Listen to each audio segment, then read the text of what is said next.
Okay, so now we're going to set the pallet fork and get that in its jewel position. Being very careful not to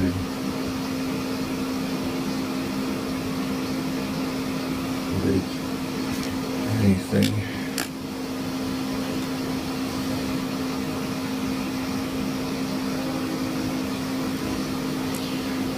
And this is where two tweezers come in handy.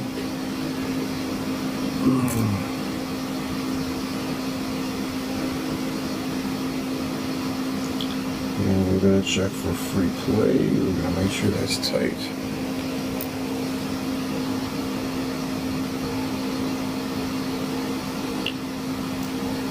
Reset the screws.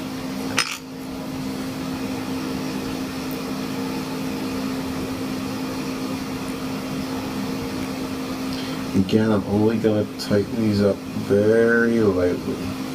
And then what we're going to do, we're looking, the pinion's coming through the jewel there, and we're going to look at where the pallet pinion comes through here. And it's in place. So that's good. Now we'll set the other screw and tighten those up.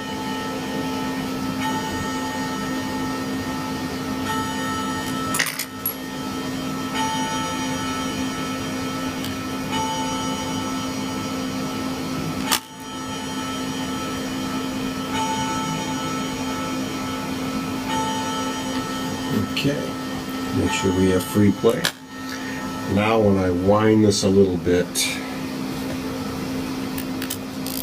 you'll see that the gears don't move. And what you're going to look for is, as this pallet goes back and forth, everything is moving correctly. So we're looking at the escapement wheel here, always moving in a clockwise position, and how the pallet goes back and forth. This little piece here is where there's a balance jewel on the balance wheel, and that goes back and forth as it spins. And this is what keeps the balance wheel spinning. Puts ever so slight pressure on that hairspring.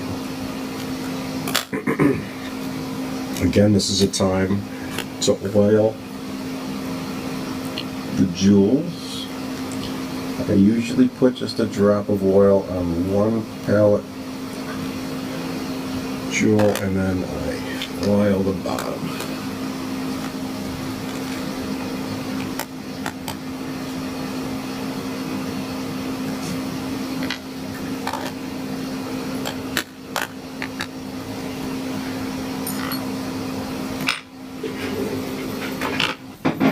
Okay, so the next step in taking care of our pocket watch is to examine the balance wheel as well as the balance cock. Now we've cleaned the balance cock and we've cleaned all the bridges.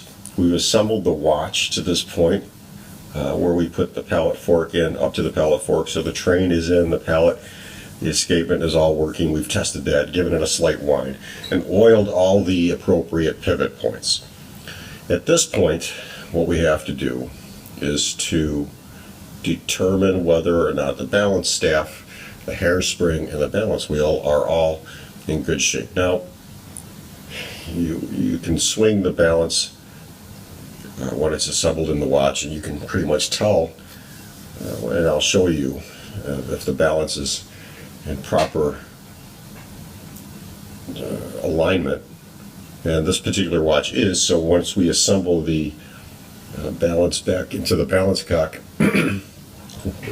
we'll do another examination. But for now, let's take a look at our balance wheel. Move this out of the way.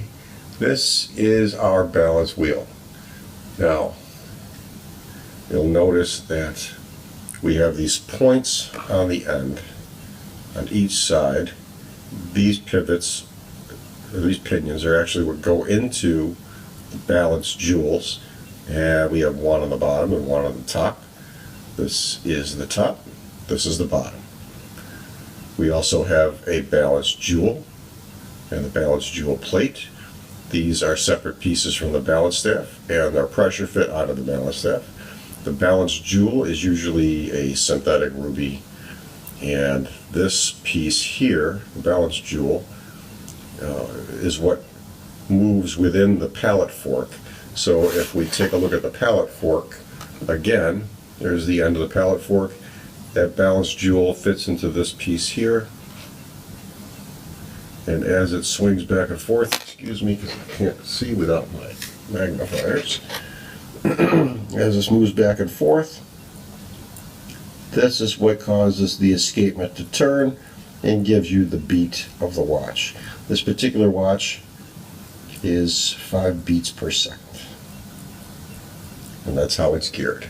So this area here on the pallet fork, you see the little notch, is where the balance jewel, if we can see the balance jewel, a better picture of it. If you look at the balance jewel, I'll get a good photo of it. That balance jewel is the part that lies within that. Now it'll only swing so far. To get a complete good swing, if you have about 170 to 190 degrees, that's usually good. So we say like 180 degree swing on the balance, which would mean it's cleaned and ready to go. This balance is clean right now, but we're going to use some hairspring cleaner and it will clean the balance completely. And this is where you would use a good watch paper. I'm going to grab some watch paper.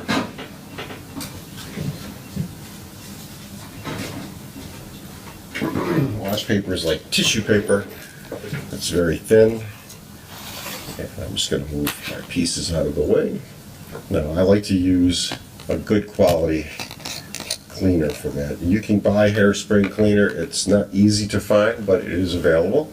A good hairspray cleaner will have to ship ground. It is flammable, hazardous material. So what we do here simply is to, well, this is how I do it. We're going to dip the entire balance, hairspring, balance staff, everything in there a couple of times. You're going to lay it on the wash paper.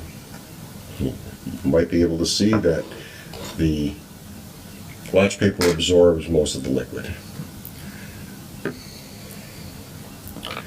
Now, it's pretty wet and it's full of the cleaner, so we've got to dry this off. I just take a hand dryer, hold the balance stiff ever so gently and very lightly. We're going to blow any of the liquid slowly off the spring and the balance to completely dry it.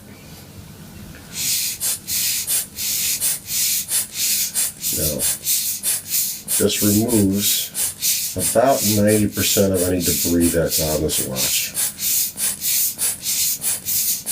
And what we want to do is make sure that hairspring, that circular spring, is completely dry and the balance is completely dry. And as we apply pressure to it, and I'm holding it on the paper so that I don't put adverse pressure on anything. I'm going to lightly dry this side. And I'm going to gently flip it over.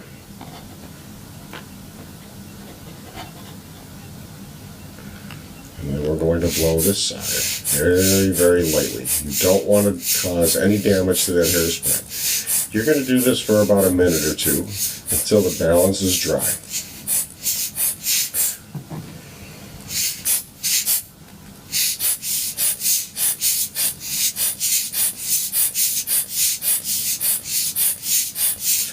Now, of course, if you have a magnifying headset that you wear so that you can see at least 2 times or 2.5 times magnification, what you do is gently hold that balance and examine it through magnification.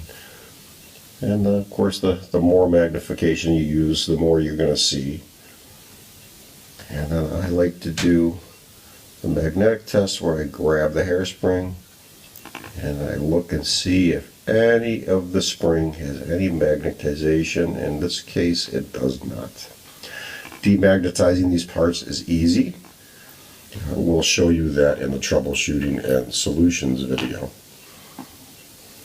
Again, we're going to examine the watch balance wheel, and I'm going to grab some good photos of this from underneath.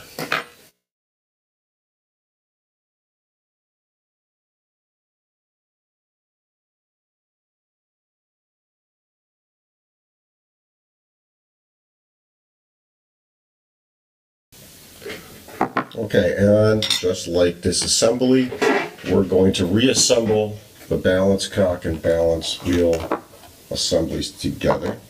They're basically held in place with no more than a small little tiny screw, and we are going to unscrew that.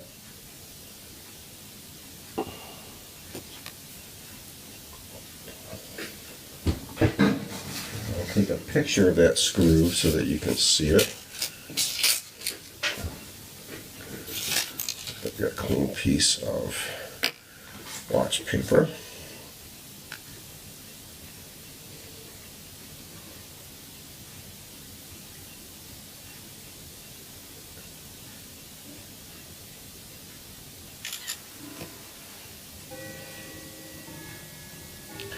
That screw is right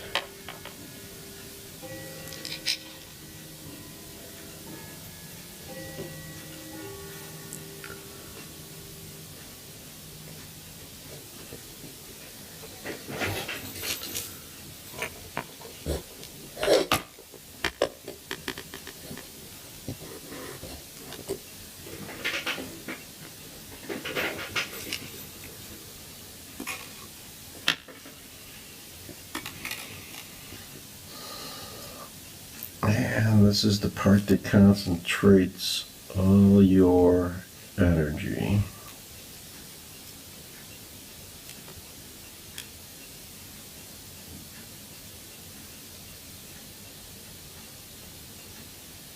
There we go. Nice. All in place. And then I'm going to tighten that screw again. And we're going to tighten down. You don't want to put that much pressure on it because you don't want to break your screwdriver bit. Now we'll examine to see if the hairspring is in place. And it is.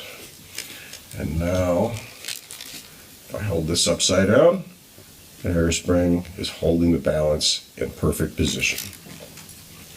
With that done, the next step is to place your balance wheel back into the movement. I'm just going to gently put this down. Now this is the point at which I like to use a fine needle oiler and take my watch oil. I'm going to put a very, very, very fine drop of oil on the balance jewel. Just a little bit. I put a little bit in the pallet fork. And this is the hard part because what I want to do is get a little bit of oil on my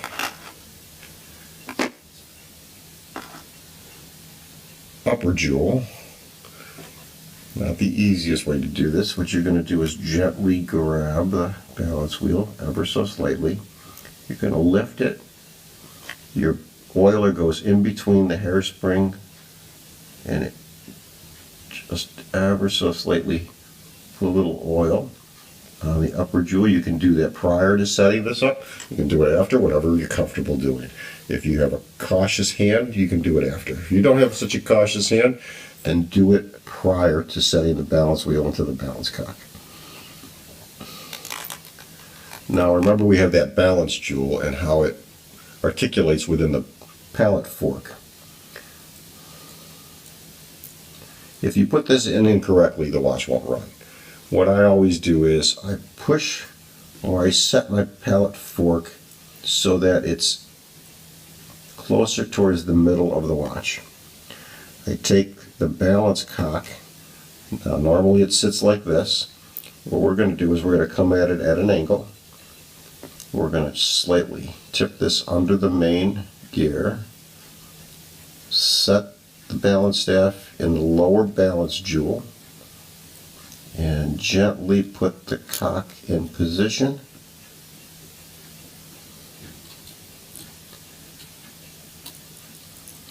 And there we have it. Now you can see just by placing it in there, the watch took right off. Now that's a good sign. This is very, very important now. The watch is running. It's a good thing. We know that the spring is good. We know all the gears are good. We've tested all the jewels. In which case we had a bad jewel on this watch. I fixed outside of the video, but nevertheless, what we're going to do now is place the balance screw, the balance cock screw into the hole. And you can see I can move that balance cock. Now this is a point where you can damage the balance staff. So you don't want to put any undue stress on that piece. What you want to do is slowly tighten the screw. And I do this one of two ways. I put a slight bit of pressure on the balance cock just to hold it down, just to give it a featherweight. And then I gently turn this screw and you can see the watch stopped. Now we're going to test it, make sure it's working. I'm going to tighten this up half a turn at a time. And what I want to make sure is that I do not put any pressure on the balance staff as it contacts the balance jewels. There's two jewels on both sides of that balance staff. A cap jewel and a hole jewel, and we'll go through that. And what they do is there's a hole in each end. The balance staff fits through that, the pinion, and then there's a cap. The cap you might be able to see, and there's no hole in the cap. If you screw this down too tight and that pinion or the balance staff isn't in alignment with either the top or bottom hole jewels, you'll crack those jewels. Once you do that, you ruin the balance cock. You'll have to have it re-jeweled. Again, we're going to tighten this a little bit, give this a little kickstart, and it's not tight. So now I'm going to play and just wiggle. And what we want to see is no play in this. We want it to swing back and forth, but we don't want it to go up and down. So now that it's not going up and down, I know the staff is in the balance jewels. I can tighten this up, and voila, the watch is running.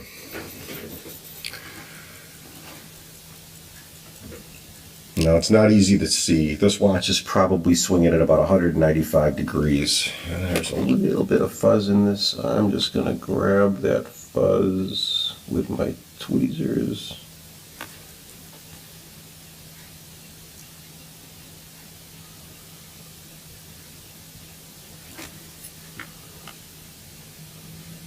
There we go.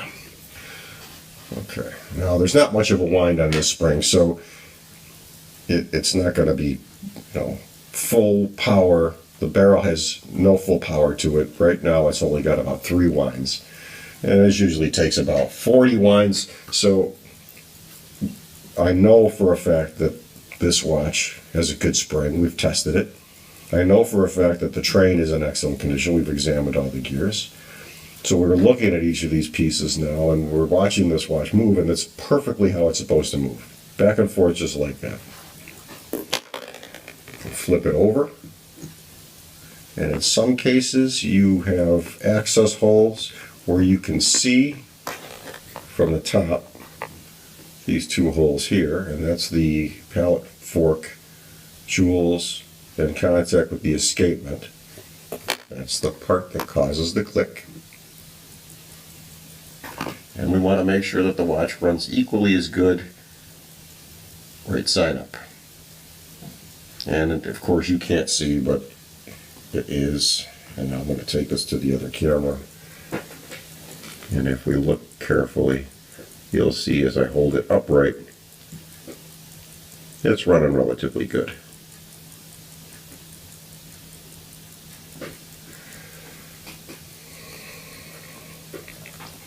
So again, we've done this side.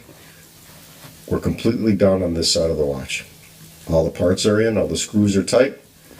Now it's time to assemble the front of the watch. Now if you remember, we took off the cannon pinion, and that's this part here. This piece is pressure fit right on that. And this is the first piece I put in. And you're going to use your tweezers and push it down.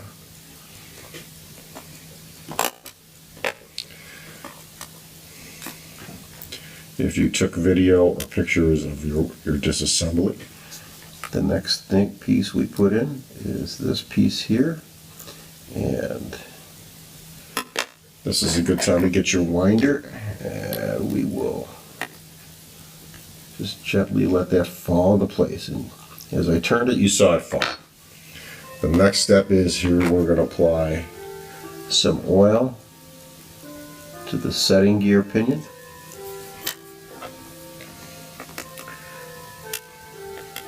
This gear here controls the hour hand, and we'll just gently put that in place. Voila! The watch is done.